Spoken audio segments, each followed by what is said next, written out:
Meron po ba kayong niligawan sa showbiz na artistang babae na nakasama nyo? Actually, meron. Itong girl na to, sikat to eh. Sobrang Ano sikat. Kumbaga isa sa superstar.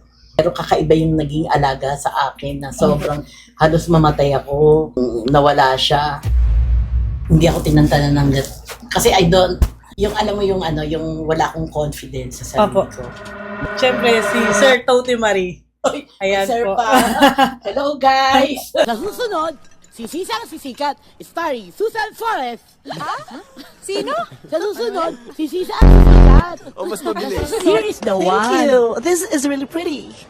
Nasaan yung partner? You said, can I have one? Oo nga, ikaw ituktok ko sa itulungan lang din. Siyempre may partner to ate. Alam ko, maraming interesado po sa inyo. Bukod sa akin, kasi ako talaga naisip ko agad kayo eh. Sabi po, ano kayang kwento sa likod ng buhay ni Toti Marie? Ano pong pagkakakilala nyo sa sarili nyo? Babae, tomboy, bisexual, ano po bang dapat naming malaman sa identity nyo? I'm tomboy. Yes, I'm tomboy. Kailan nyo po nalaman na tomboy kayo? Na-confuse po ba kayo sa sarili nyo na, bakit hindi ako nagkaagusto sa lalaki? Meron din ako naging crush na boy, pero mas intense yung ano, yung feeling ng pagka-crush ko dun sa mga girls. And may na-discover din ako.